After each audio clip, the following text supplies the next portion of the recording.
Guys आज की इस क्लास में हम लोग पढ़ने वाले हैं कुछ लिंकिंग वर्ड्स। देखिए जैसा कि नाम से समझ में आ रहा है लिंकिंग वर्ड इसका मतलब होता है दो सेंटेंसेस को आपस में लिंक करना, कनेक्ट करना।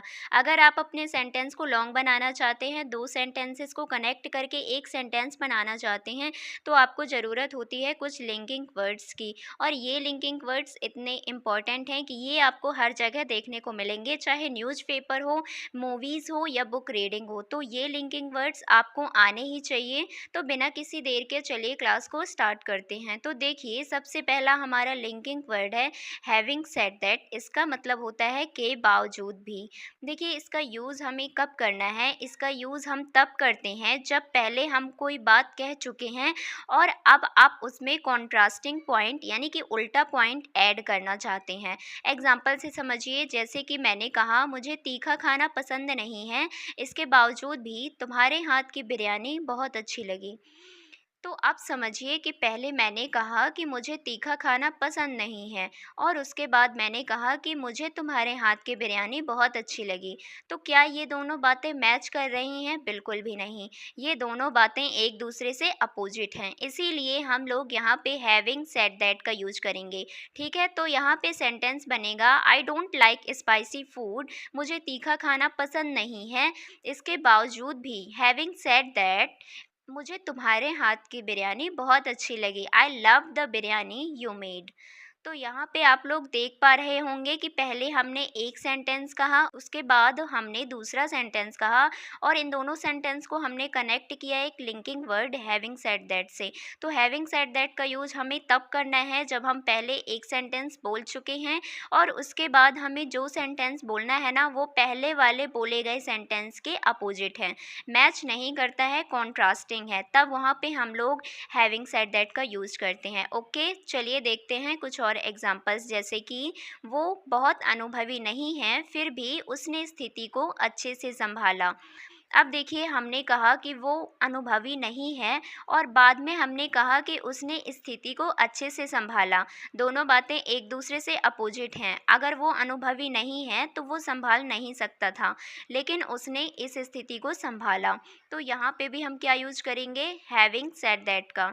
सेंटेंस बनेगा he is not very experienced, having said that he handled the situation well. इसी तरह से मेरे पास एक अच्छी क्वालिटी का कैमरा नहीं है, इसके बावजूद भी मैं रोज़ एक वीडियो शूट करती हूँ। I don't have a good quality of camera, having said that I shoot a video daily.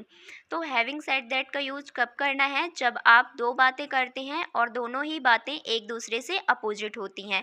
तो आपको वो पहले सेंटेंस लिखना है, उसके बाद हैविंग सेड दैट लिखना है और उसके बाद आपको वो अपोजिट सेंटेंस लिखना है जो आप बोलना चाहते हैं उस सेंटेंस के अकॉर्डिंग। ठीक है, अब देखिए नेक्स्ट लिंकिंग वर्ड है एनीवेज। का मतलब होता है खैर या वैसे भी। इसका यूज हम तब करते हैं जब हम टॉपिक बदलना चाहते हैं या बात को ख़त्म करना चाहते हैं।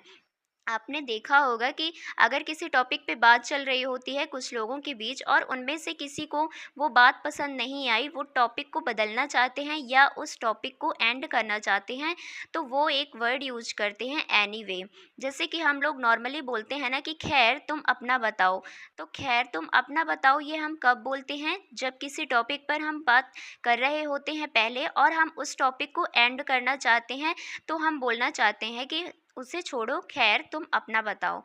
तो जब हम एक टॉपिक से दूसरे टॉपिक पर जाते हैं तो हम यूज़ करते हैं एनीवे का। जैसे कि एग्जांपल देखिए, मुझे वो फ़िल्म पसंद नहीं आई, खैर अब उस बारे में बात मत करो। मतलब इस बारे में हो रही थी और हमें टॉपिक को एंड करना है, तो हम एनीवे का यूज़ करेंगे और यहाँ पे सेंटेंस होगा I didn't like the movie. मुझे वो फिल्म पसंद नहीं आई, anyway let's not talk about it. खैर अब उस बारे में बात नहीं करते हैं या अब उस बारे में बात मत करो। अब देखिए नेक्स्ट एग्जांपल, मुझे नहीं लगता कि वो हमारी मदद करेगा, वैसे भी हम संभाल लेंगे। I don't think he will help us. मुझे नहीं लगता कि वो हमारी मदद करेगा, वैसे भी हम संभाल लेंगे। Anyway we will manage. इसी तरह से अगर आपको बोलना हो कि खैर तुम क्या कह रहे थे, anyway what were you saying, anyway what were you saying. So I hope this is clear to all of you. तो आगे बढ़ते हैं हमारे नेक्स्ट लिंकिंग वर्ड की तरफ। देखिए नेक्स्ट लिंकिंग वर्ड है स्पीकिंग ऑफ। अगर मैं इसकी हिंदी मीनिंग की बात करूँ तो इसका हिंदी मीनिंग निकलता है से याद आया। इसका यूज़ हम तब करते हैं जब कोई चीज़ बातों बातों में याद आ जाए। देखिए इसमें जो सेंटेंसेस बनते हैं ना वो हम डेली लाइफ में हम बहुत बोलते हैं, जैसे खाने से याद आया तो बोलेंगे स्पीकिंग ऑफ फूड, तुम्हारी बहन से याद आया स्पीकिंग ऑफ योर सिस्टर। तो जब हम किसी से कोई बात करते हैं और उसी सेम टॉपिक से रिलेटेड हमें कोई और बात याद आ जाती है तो हम स्पीकिंग ऑफ का यूज़ करते हैं। स्पीकिंग ऑफ के बाद आपको सिंपली वो चीज़ या आपको उस व्यक्ति का नाम लिखना है जिससे आपको कुछ याद आया। ठीक है, अब चलिए देखते हैं एग्जाम्पल्स। जैसे कि देखिए, तुम्हारी बहन से याद आया उसने मुझे कल कॉल किया था। तो किससे याद आया? तुम्हारी बहन से। तो क्या लिखेंगे? Speaking of your sister she called me yesterday, उसने मुझे कल कॉल किया था। इसी तरह से एग्ज़ाम की बात से याद आया या फिर एग्ज़ाम से याद आया, क्या तुमने पढ़ाई शुरू कर दी? Speaking of exams, have you started studying? Speaking of exams, have you started studying? छुट्टियों से याद आया, क्या तुम कहीं जा रहे हो इस weekend? Speaking of holidays, are you going anywhere this weekend?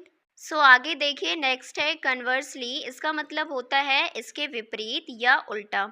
इसका यूज़ हम तब करते हैं जब हम दो अपोजिट बातों को जोड़ते हैं, दो अपोजिट बातों को हम ऐड करते हैं। एग्जांपल्स देखिए, उसे लोगों के बीच रहना पसंद है, इसके विपरीत या दूसरी तरफ उसका भाई अकेले रहना पसंद करता है। सी एन्जॉयज बीइंग अराउंड पीपल, उसे लोगों के बीच रहना पसंद है, इसके विपरीत या दूसरी तरफ कन्वर्सली उसका भाई अकेले रहना पसंद करता है। Her brother prefers being alone. तो आप लोग देख पा रहे होंगे कि दोनों सेंटेंसेस एक दूसरे से बिल्कुल अपोजिट हैं, बिल्कुल उल्टे हैं। आप देखिए इसमें और हैविंग सेड दैट में कंफ्यूज मत होइएगा, क्योंकि हैविंग सेड दैट में भी हम लोग तो कॉन्ट्रास्टिंग पॉइंट को ऐड कर रहे थे, लेकिन वहाँ पे उसका मतलब बिल्कुल अलग था। हैविंग सेड दैट का मतलब होता है ये कहने के बावजूद या इसके बावजूद भी, और कन्वर्सली का मतलब सीधा सीधा होता है दूसरी तरफ, इसके विपरीत या इससे उल्टा। ठीक है, देखिए नेक्स्ट एग्जाम्पल, ज़्यादातर लोगों को गर्मियाँ पसंद होती हैं, इसके विपरीत या इसका उल्टा, मुझे सर्दियाँ पसंद हैं। Most people enjoy summers, conversely I love winters. इसी तरह से तुम्हें ये फिल्म बोरिंग लग सकती है, लेकिन दूसरी तरफ या इसके विपरीत कुछ लोगों को बहुत पसंद आई। You may find this movie boring, तुम्हें ये फिल्म बोरिंग लग सकती है, लेकिन दूसरी तरफ या फिर इसके विपरीत कन्वर्सली कुछ लोगों को बहुत पसंद आई। Some people loved it. तो कन्वर्सली का यूज़ हम दो अपोजिट बातों को ऐड करने के लिए करते हैं। देखिए नेक्स्ट लिंकिंग वर्ड है मोर ओवर। इसका मतलब होता है इसके अलावा या साथ ही।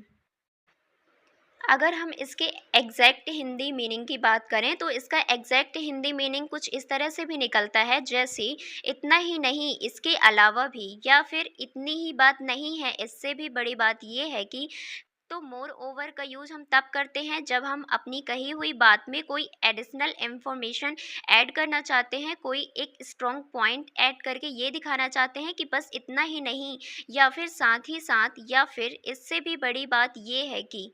जैसे कि एग्जांपल देखिए, यह फ़ोन सस्ता है, इसके अलावा इसका कैमरा भी बहुत अच्छा है।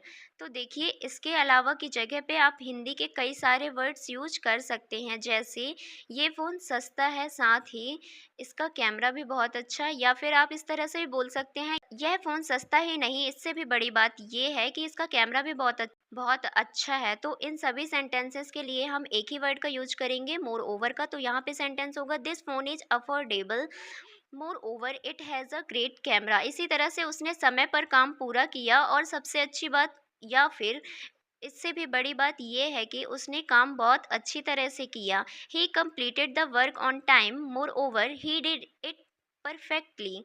इसी तरह से उन्होंने स्कूल में किताब बांटी, साथ ही बच्चों को नाश्ता भी दिया। They distributed books at the school, more over they give the children breakfast. अब देखिए नेक्स्ट हमारा लिंकिंग वर्ड है एज वेल। इसका मतलब होता है भी या साथ ही साथ। अब आप में से बहुत से लोग कंफ्यूज होते हैं कि एज वेल एज में क्या कोई डिफरेंस है। तो देखिए इन दोनों का मतलब सेम होता है, लेकिन इनमें एक बहुत बड़ा डिफरेंस होता है। एज वेल सेंटेंस के हमेशा लास्ट में आता है और एज वेल एज सेंटेंस के लास्ट में कभी भी नहीं आ सकता है। इन दोनों में बस इतना ही फ़र्क होता है। जैसे कि एग्जांपल देखिए, उसने एक नया फ़ोन और एक स्मार्ट वॉच भी खरीदी। तो इसी सेंटेंस को आप इस तरह से भी बोल सकते हैं कि उसने एक नया फ़ोन खरीदा और साथ ही साथ एक स्मार्ट वॉच भी खरीदा। तो यहाँ पे सेंटेंस बनेगा he bought a new phone and a smart watch as well. As well हमने क्यों लगाया लास्ट में?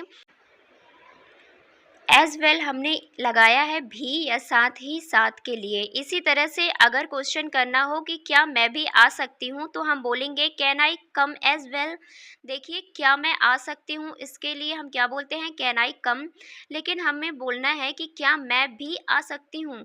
ये भी जो आया है ना, इसी के लिए हमने लास्ट में एज वेल लिखा है। इसी तरह से वो अपनी बहन को भी ला रही है, she is bringing her sister as well. तो एज वेल हमेशा सेंटेंस के लास्ट में आता है। ये चीज़ आपको ध्यान में रखना है। सो गाइस, ये कुछ लिंकिंग वर्ड्स थे जिनका यूज़ आप अपने सेंटेंसेस में कर सकते हैं, उन्हें लॉन्ग बनाने के लिए या फिर दो सेंटेंसेस को ऐड करने के लिए। इससे आपकी इंग्लिश काफ़ी नेचुरल लगती है। अगर आपको ये क्लास अच्छी लगी तो प्लीज़ इस वीडियो को लाइक कर दीजिएगा। Thanks for watching.